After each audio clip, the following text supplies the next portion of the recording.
This is from a map that I did, and just showing Masonic lodges during the Revolutionary time period.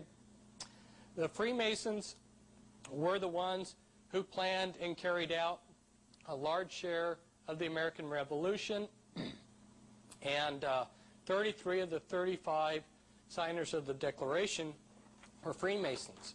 There are over 800 fraternal organizations in this nation. Essentially all of them have been started by the Freemasons.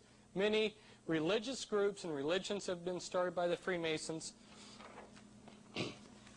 And if we look at this Scottish Rite Journal page, we see that they say Freemasonry as a world power. And they see this in 1921, when this was written, that there was a struggle between Freemasonry and the Catholic Church. This was one of those many controlled struggles that the Illuminati has given us. Well, it's no longer that situation anymore. In 1993, in one of my newsletters, I listed hundreds of top Vatican officials and their initiation dates and their secret Masonic membership numbers. This is just a small section of the list. And here's the Catholic Church with the Illuminati all-seeing eye in it. Now there are a number of top 13 families. You've got Astor, Bundy, Collins, DuPont, Freeman, Kennedy, Lee, Onassis. Now Reynolds is not one of the top 13, but it's close up there.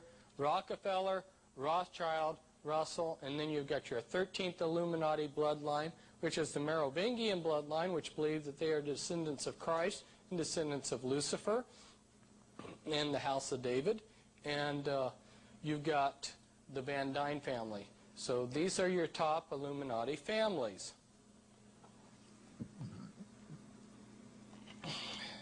Now, we're going to take a break from getting an overview of things, and we're going to focus in on just one little time point in history, the Civil War, and we're going to look at 3 men at that time period. This is so that we can see how the small relates to the big. We're going to look at Abraham Lincoln, Ulysses Grant, and John Brown. John Brown was an abolitionist who tried to arm the slaves, and by doing so provoked the South to want to have an armed rebellion. Abraham Lincoln ran on an anti-slavery platform, and his election provoked the South to secede, and Ulysses S. Grant was Lincoln's best general and the greatest Civil War hero. Now, the Illuminati wanted to create an American Civil War. The United States was getting too big and too rich, so they wanted to divide and conquer. And they wanted to bring us into debt and create a national bank. And they were also looking forward to all the war profits that they were going to get running drugs and munitions and other things, but they needed people to implement their plan. And we're only going to look at 3 people, and of those we can only give, due to time, a fraction of what could be said. So let's look at the first person. Let's look at John Brown. John Brown was a Rosicrucian and a Mason, and so was his father. Now, there was a Rosicrucian named William Lloyd Garrison, and he created the Anti-Slavery Society in 1832. He also became a member of the Order of the Rose in England in 1834. There was another Rosicrucian, George Lippard, who was a member of the Brethren of Light, and it was he who taught John Brown to be rabidly anti-slavery. Now, John Brown didn't know much about the Scriptures, but he was traveling through a Mormon settlement, which ties into all of this, but we can't go into it, and they taught him their blood atonement doctrine, where you pay for the sin with your own blood. And so he thought in his warped mind that if somebody sinned or he did something he didn't like, that gave him the right to blow them away with a shotgun, for the wages of sin is death.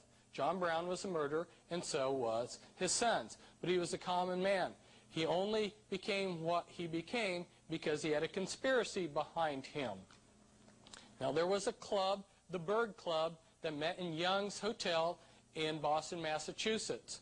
And one of the members of the Bird Club, Senator Charles Sumner, went over to Europe and visited with leading Illuminati kingpins. For instance, Giuseppe Mazzini. And he came back then and got the Bird Club organized into a group, a conspiracy to arm John Brown. Several of the members of the Bird Club were Unitarian pastors who appeared as pacifists while they were sending supplies and guns to John Brown. For instance, we had Unitarian Reverend Higginson and Unitarian Reverend Parker. And then there was Unitarian George Stearns, who manufactured lead pipe. If you know how poisonous water is when it's put through lead pipe. And then there was Garrett Smith, who was an Illuminati multimillionaire whose father was best associate with John Jacob Astor I, another Illuminati kingpin.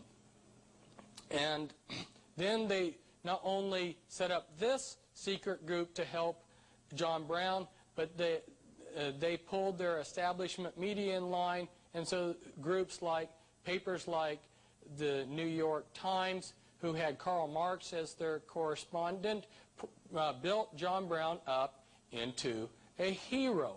And they sent over a professional revolutionist, a Jewish Freemason named Amschel Bondi, who helped John Brown in places like Bleeding, Kansas, and when he was done, then went over into other places in the world to help with other Masonic inspired revolutions. Now let's look at Ulysses Grant.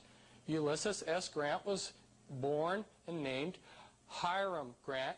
He was named after the Masonic sun god Hiram Abiff, and his father was a master mason and a leader of a lodge. His father's name was Jesse Root Grant, where we heard the Root name. Remember Elijah Root and Colonel House? Jesse Root Grant worked for John Brown's father. And when he quit working for John Brown's father, he started working for E.A. Collins. Well, who are the Collins family? The Collins family is one of the top 13 Illuminati bloodlines. Remember the Pilgrims? The Pilgrims are one of the Puritan groups that came over to New England. When the Puritans came over, there were groups of witches that came over with them. Francis Collins, who came over with one of the early groups of Puritans, was a witch. These witches came over. Now remember, in New England, the state supported the churches. They taxed the people and then gave money to the churches. So it was advantageous to be an establishment, state-sponsored church. So the churches that the witches set up and belonged to, they called themselves the same names as the Puritan churches, which was Congregational and Presbyterian. But after the Civil War, around 1824, the state quit giving these churches money, and so it no longer was advantageous to continue the name, and so the witches created the Unitarian Church. Well, one of the Collins started the Unitarian Church, which in turn started Yale and Harvard. And there were Illuminati secret societies at Yale before they brought in the Order of the Skull and Bones. Now an example of a Unitarian minister who is also Illuminati is Karl Foland. He created their Bunte Jugend in Europe, and which was Illuminati front, which also operated behind another Illuminati front, the Swiss Bible Society. But when things got too hot, he came over to Harvard and taught as a Unitarian minister. There was another man that was active, noteworthy to note, James Anderson Collins.